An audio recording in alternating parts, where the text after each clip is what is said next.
90% মানুহে নাজানে যে ঘৰতে বহি আপোনালোকে ৰেচন কাৰ্ডত নতুন সদস্যৰ নাম কেনেকৈ অন্তৰ্ভুক্ত কৰিব পাৰিব।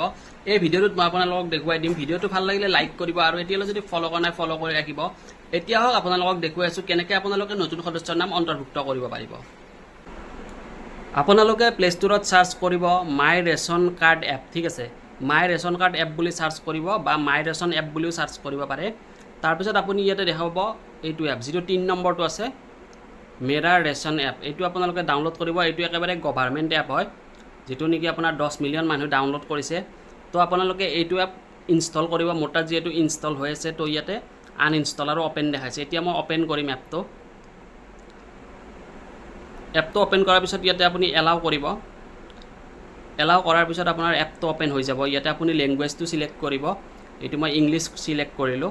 নেক্সট আপুনি গেট ষ্টাৰ্টেড কৰিব। তাৰপিছত ইয়াতে আপোনাৰ এণ্টাৰ ইউৰ আধাৰ নেম, ইয়াতে দুটা অপশ্যন আছে বেনিফিচিয়াৰিজ ইউজাৰ আৰু ডিপাৰ্টমেণ্ট ইউজাৰ। আপোনালোকে বেনিফিচিয়াৰী ইউজাৰটোত কৰিব, ঠিক আছে।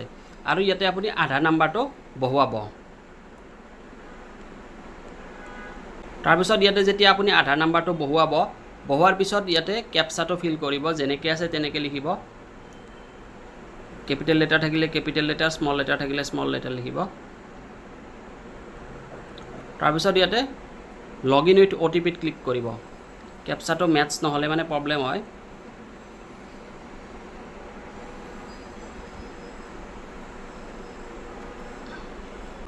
এতিয়া লগ ইন উইথ OTPত ক্লিক কৰিলোঁ। তাৰপিছত আপোনাৰ মোবাইলত এটা OTP আহিব।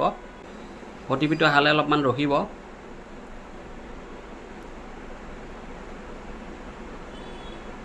বৰ্তমানলৈকে OTPটো অহা নাই। OTPটো আহোঁতে ইয়াতে 1 মিনিট টাইম দেখাইছে।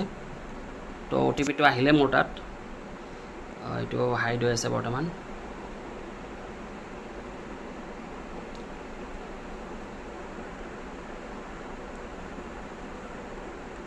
তাৰপিছত OTPটো অহাৰ পিছত ইয়াতে ভেৰিফাই কৰি দিব, ঠিক আছে। এইটো অ'কে কৰিব। এইটো এমপিনটো স্কিপ কৰিব পাৰে বা কৰিব পাৰে আপোনালোকে, ঠিক আছে। এইটো স্কিপ কৰিব। স্কিপ কৰাৰ পিছত আপোনাৰ এইটো এলাউ কৰি দিব। এইটো স্কিপ। যেতিয়া আপোনাৰ এপটো অপেন হ'ব, অপেন হোৱাৰ পিছত আপোনালোকৰ ইয়াতে গোটেই ৰেচন যিখিনি মানুহৰ আপোনাৰ মানে কি ৰেচন কাৰ্ড পায়, যিজন মেইন মানুহ সেইজনৰ আপোনাৰ ইয়াতে ৰেচন কাৰ্ডৰ গোটেইখিনি ডিটেইলছ আহি যাব। আপোনাৰ ফোন নাম্বাৰ, তাৰপিছত ফেমিলি হেড যোনজন সেইজনৰ নামটো আহি যাব ইয়াতে। ইয়াৰ পৰা আপোনালোকে ডাউনলোডো কৰিব পাৰে। আৰু ইয়াতে কোন কোন সদস্যৰ নাম আছে আপোনালোকে যদি চাব বিচাৰে ইয়াতে দেখা পাব মেনেজ ফেমিলি ডিটেইলছ। ইয়াতে 6জন মানুহৰ নাম আছে, ঠিক আছে। ইয়াতে গোটেইখিনি দেখা পাব। আৰু যদি আপোনালোকে ইয়াতে নতুন মানুহৰ এড কৰিব বিচাৰে তেতিয়াহ'লে আপোনালোকে তললৈকে যাব বা আপুনি তললৈকে নগৈ আপুনি ওপৰত যে 3 লাইন আছে তাতেও ক্লিক কৰিব পাৰে। ক্লিক কৰাৰ পিছত মেনেজ ফেমিলি ডিটেইলছ যে আছে ইয়াতেও ক্লিক কৰিব পাৰে, মেনেজ ফেমিলি ডিটেইলছ। তাৰপিছত ওপৰত ইয়াতে আপোনালোকে দেখা পাব add new member. Add new মেম্বাৰত আপোনালোকে ক্লিক কৰিব। কৰাৰ পিছত এইখন ফৰ্ম আপোনাৰ আহি যাব, য'ত নেকি আপুনি গোটেইখিনি ডিটেইলছ দিব লাগিব। টোটেল 9খন ফৰ্ম ইয়াতে দেখুৱাইছে।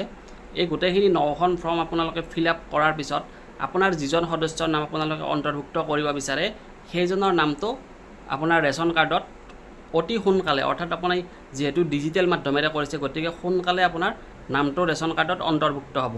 ভিডিঅ'টো যিমান পাৰে সিমান শ্বেয়াৰ কৰিব আৰু ভিডিঅ'টো ছেভ কৰি ৰাখিব, আপোনালোকৰ সহায় হ'ব। আৰু ফ'ল' কৰি ৰাখিব। Thank U.